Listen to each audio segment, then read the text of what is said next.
Bismillahirrahmanirrahim and welcome to a new lecture and first course. Today we are going to discuss the novel of Frankenstein and romanticism. But before discussing these two concepts or the relationship between the novel and romanticism, let's first revise the last thing we had discussed in the last video. We talked about the relationship between Mary's life and the novel of Frankenstein. So we're going to revise the autobiographical influence on the text. So this is about the author's connection to the story or the novel. Victor Frankenstein's creation is symbolic of Mary Shelley's life. How? Shelley's mother died when she was very young. The mother can be linked to the creator, Victor, who left his son after he was born. Victor turned his back on the creation and forced the monster out in the world, a world much like the one that young Shelley faced, full of confusion in a place where it was hard to be accepted into society. Shelley was thrust into the world when her mother died. The difference is that she was an actual child, while the monster was a mental and emotional child. Now let's go to the definition of romanticism. When you hear romanticism for the first time, you think about romance, right? But actually this term doesn't have nothing to do with romance. Romanticism has very little to do with things popularly thought of as romantic, although love may occasionally be the subject of literature. So, what is romanticism? It's an international, artistic, and philosophical movement that redefined the fundamental ways in which people in Western cultures thought about themselves, their world, the role of spirit, soul, instinct, emotion. Focus about the word emotion, repulsion against established social rules, and scientific approach to most human dilemmas. So we can here summarize some elements of the romanticism, and they are nature. Nature is very important element, emotion, symbolism, the self-personal freedom, imagination and fantasy, the supernatural, belief that science only corrupts but nature soothes, interest in past, rural life and the common man, legends and myths, death and failed love. Now we're going to discuss the most important elements that are found in in Frankenstein novel. Let's start by nature. Nature, which is we can say that about 30% or 40% of the novel was describing nature, in which the characters were indulged and connected to nature. So let's read together this quotation and try to discuss it. I feel exquisite pleasure in dwelling on the recollections of childhood, before misfortune had tainted my mind and changed its bright visions of extensive usefulness into gloomy and narrow reflections upon itself. I find it arise like a mountain river from ignoble and almost forgotten sources, but swelling as it proceeded, it became the torrent which in its course has swept away all my hopes and joys. Now, this is a quotation from Shelley's novel, and this quote exemplifies the natural elements frequently seen in romantic period literature in the sense that the well of the mountain river represents the chaos and loss of happiness in Victor's life. Now, the speaker or the narrator here is what is Victor Frankenstein, and here this quotation is said after creating what? The monster. So here, what are the natural elements here? What are the natural elements if we reread what the text? Okay, here I find it arise like a mountain river. Okay, so let's read another one. Here I'm gonna read like the explanation of this quotation from Spark Notes website. Here this quotation like explain Frankenstein or Victor loves of natural world and often finds comfort in the beauty of nature. However, he takes his love for nature too far. How? By trying to discover secrets of life and death, he creates the monster. His trip to the Alpine valleys also goes too far. He ends up in a sea of ice where the monster can ambush him.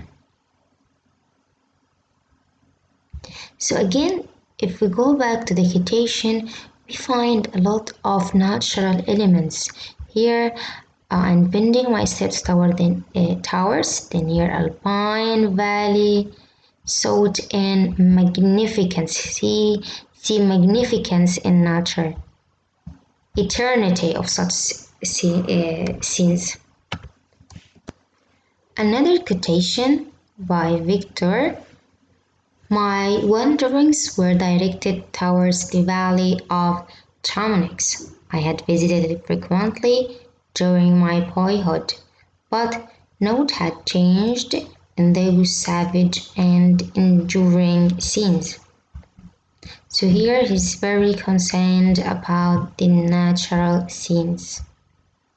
And by the way, like he has some memories like connecting the present, let me say the present scenes with the scenes he had in his memory while he was a child.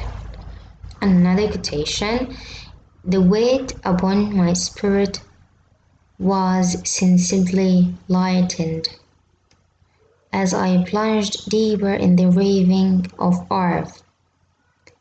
The immense mountains and precipices that overhang me on every side, the sound of the river ranging among the rocks.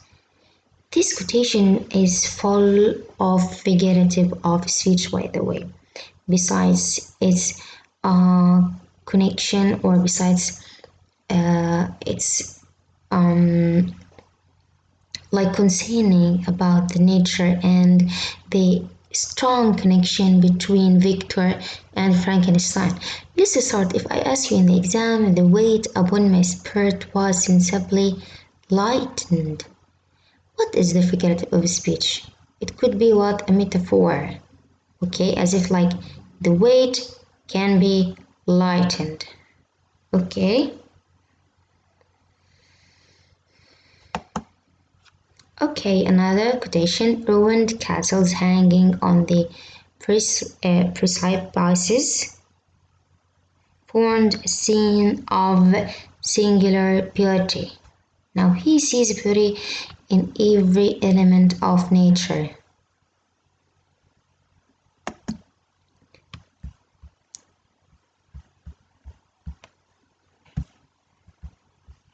But it was augmented and rendered sublime by the mighty Alps, whose white and shining pyramids and domes towered above all. Now he's describing what? He's describing the what?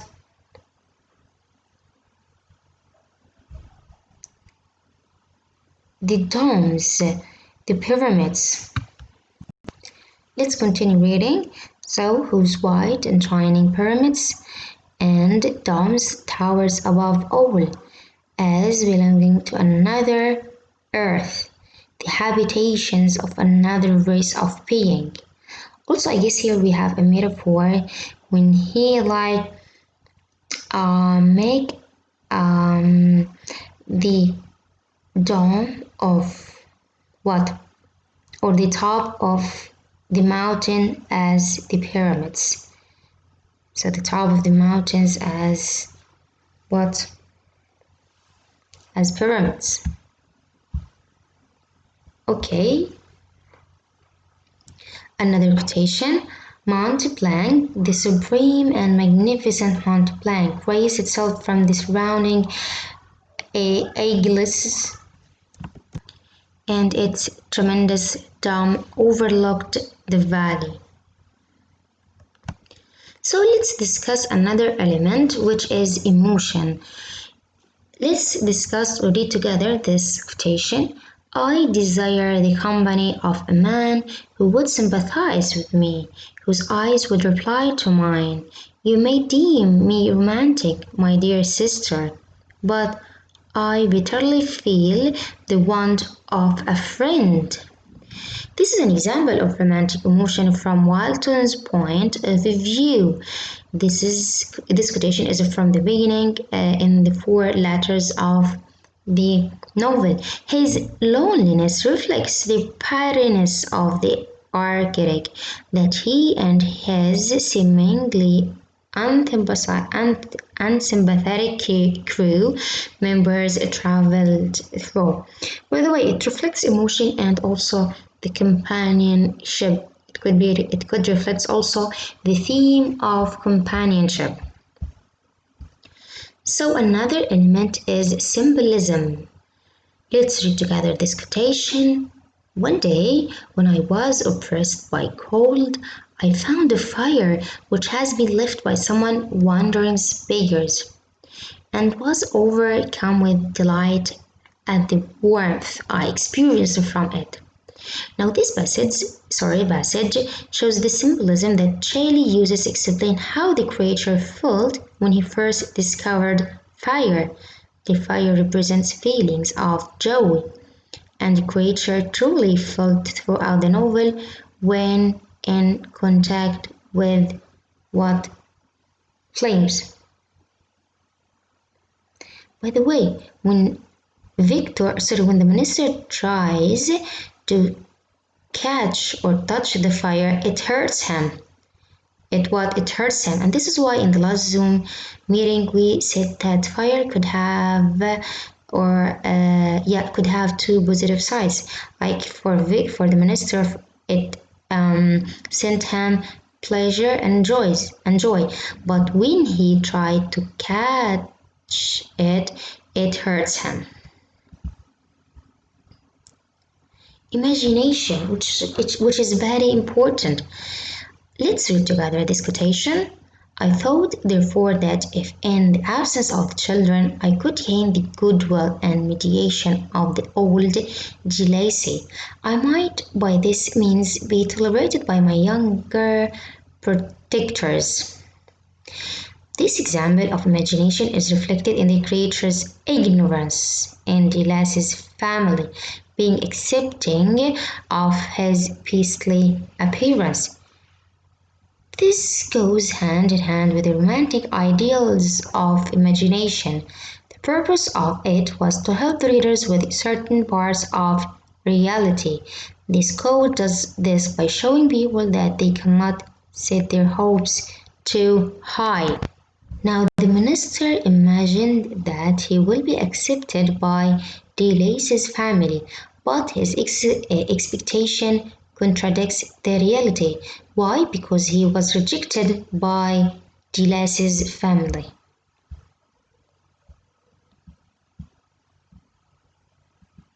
So let's read like a quick conclusion here. Mary Shelley's novel Frankenstein is a romantic classic. It's based around the romantic principles that science only corrupts but nature soothes.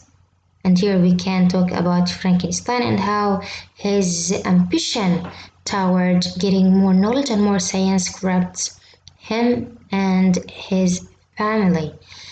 She is warning us that if we neglect nature like Victor Frankenstein did, we will end up making a monster out of ourselves and one day look back at how foolish we were in neglecting nature.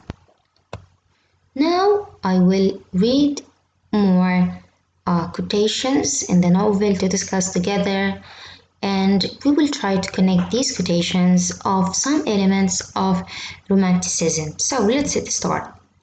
The world was to me a secret which I desired to dive in. Again, the word here, which means the nature.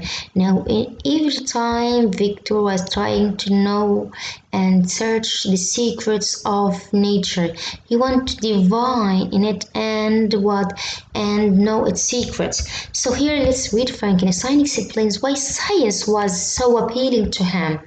He is driven by a desire to discover secrets, but that is not only way but this is not the only way in which he is a secretive character. He works to create the monster in secret, and he doesn't tell anyone about the monster until he's on his deathbed. At least two of the monster's victims, Justin and Elizabeth, might have lived if Frankenstein had not kept the monster's existence a secret. And here, like, his secret could reflect some kind of, let me say, what of his selfishness, because he was self-centered about himself.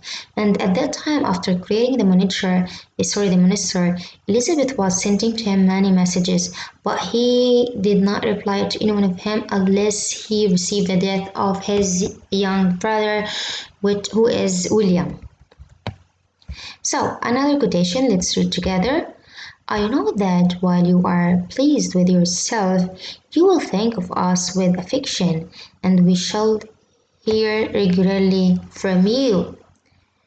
Frankenstein's father warns him that if he grows distant from his family, he should take it as a sign that he is not happy with himself.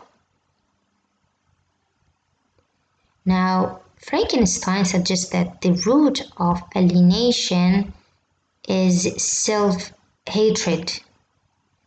Frankenstein's alienation is something he shares with the monster, who is also alone. Now, the Frankenstein was self-centered about himself, and also the monster was alone after being created. So, and also experienced self-hatred. So much so that he kills himself.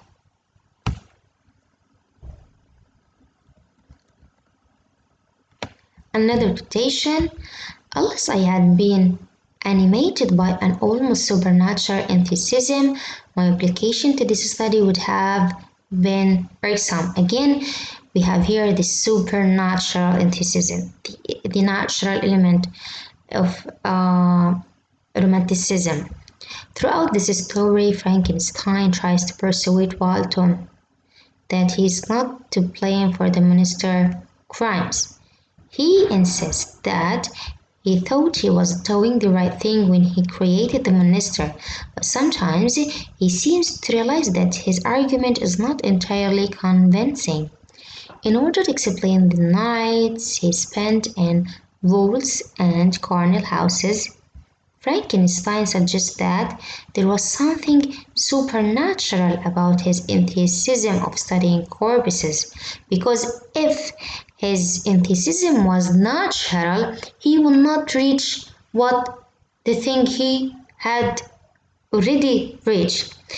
And this is why, or because he had some kind of supernatural enthusiasm.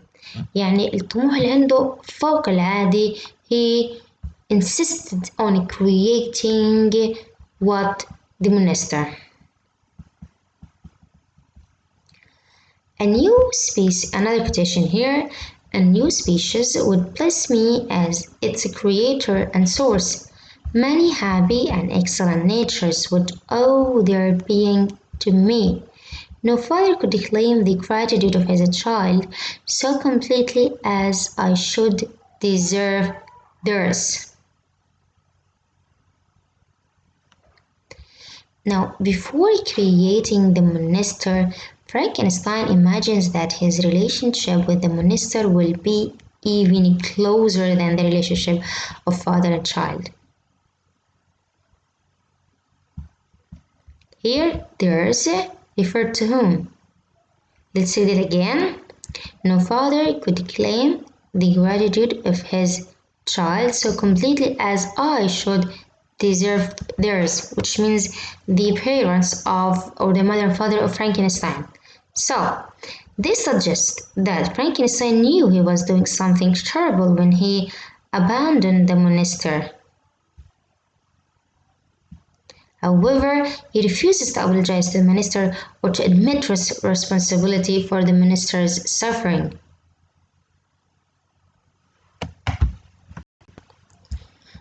Another quotation, I suddenly left my home and bending my steps towards the near alpine valleys, soaked in the magnificence, the eternity of such scenes, to forget myself and my ephemeral, because of human sorrows. Now, Frankenstein loves the natural world and often finds comfort in the beauty of nature. However, he takes his love of nature too far. Again, by trying to discover the secrets of life and death, he creates the monster. I think we discussed this one. Okay, let's go to another one. There can be no community between you and me. We are enemies. Frankenstein's insistence that there can be no community between him and the monster is highly ironic. In a scene, the monster and Frankenstein are the only community either of them has. The monster is the only person who knows Frankenstein's secret. And Frankenstein is the only person who will listen to the monster's story. The setting underscores this point. They are alone in the mountains, far from any other people. Now, this quotation, what happened between Frankenstein and the monster when Frankenstein was trying to escape from the monster, and they met together at the top of one mountains, and here the monster obliged Frankenstein to listen to his story. As the memory of past misfortunes present upon me, I began to reflect upon their cause. The monster whom I had created, the miserable demon. Now he was usually like calling him as demon, devil, whom I had sent abroad into the world. Frankenstein is determined to argue that the monster is responsible for the novel's suffering. However, even as he makes this claim, he undermines it, acknowledging that the cause of his misfortunes is something he himself created. Frankenstein never fully settles the question of who is to blame. مين المفروض اللي عليه اللوم for the monster's crime? The reader is left to consider the truth for herself. If I ask you, who is to blame? Frankenstein or the victor? Let's discuss it in the coming Zoom meeting. He believes that when any dreams, another quotation. He believes that when in dreams he holds converse with his friends and derives from that communion consolation for his miseries or excitements to his vengeance. They are not the creations of his fancy, but the beings themselves.